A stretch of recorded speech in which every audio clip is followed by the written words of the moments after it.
to have been conscious of what was happening around you. And I've read that you actually met Steve Biko at some point when you were volunteering for a Yeah. student organization.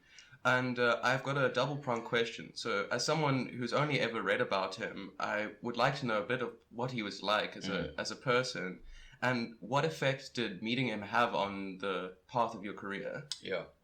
Okay. So there was another incident that I should just mention. When I was in Matric in 1971, the Imam Haron was murdered in detention without trial, and an Anglican priest called Bernie Rankmore went up to the Kramat on Signal Hill, and he fasted for 40 days to draw attention to the Imam Haron's death. And a group of us from the school went to visit Bernie Rankmore and to show, I suppose, solidarity with him. And that was an important memory. But there's no doubt about it that meeting Steve Biko literally changed the course of my life, in particular the manner in which he was killed. What happened was, as I mentioned, I was doing a Bachelor of Commerce law degree.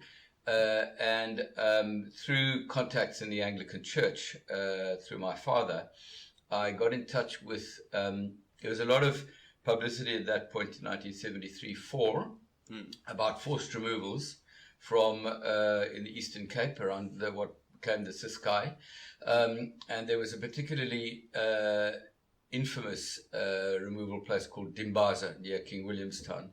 And in fact, a book was written about it by a Catholic priest, Cosmas Desmond, called Last Grave at Dimbaza. But more to the point, an Anglican priest from King Williamstown, David Russell, drew attention to the plight of people who'd been forcibly, mainly women and children and old people, who'd been forcibly removed to Dimbaza. David Russell drew attention to their plight by fasting, by subsisting on the rations that they were given by government for a month or more, and he did so by living on the steps of St. George's Cathedral in Cape Town. And so that was a very visible reminder. So I decided to write to a man called Themba Sibeko, whose brother was a leading member of the PAC, but Themba Sibeko was I think a Methodist minister, but he worked for the Border Council of Churches in the Eastern Cape, and he was running a relief organization in Dimbaza. And I wrote to him out of the blue, and I asked him, is there any way that I could assist him during the July holidays? And he said it would help greatly because I was doing a BCom if I could come and do sort of a pre-audit of their books. Their financial books. Yeah. So I did, and their offices were situated at a place which is famous now called 15 Leopold Street, King Williamstown. And there was an old church there, disused church, and two outbuildings.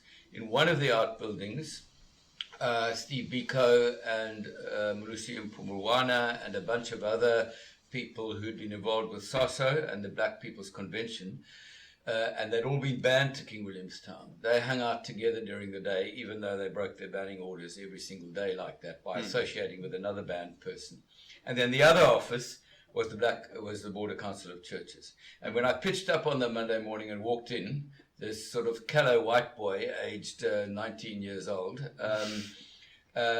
this extraordinarily welcoming and charismatic young man, who introduced himself just as Steve, took me aside, and we had a 15-20 minute conversation, which I obviously subsequently recognized. I thought he was just being nice and welcoming, but subsequently recognized he was checking me out to see who I knew among the student left, so to speak, and I hadn't been very involved at that point.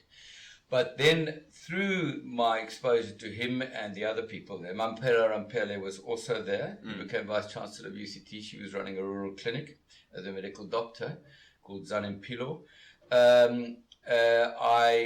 My conscientization was accelerated, put it that way. And I came back to UCT in mid-74 and became much more involved in what was called the National Union of South African Students, NUSAS, which was the kind of vaguely lefty, mainly white student organization. And then I went back in 75, just passed through King Williamstown on my way to go and do some voluntary work at a mission hospital in the Transkei, and just saw the people there for half a day. But then vividly sketched in my memory is the day, the 12th of September, 1977, the day the news broke that Steve Biko had been killed. And that was a really radicalizing moment.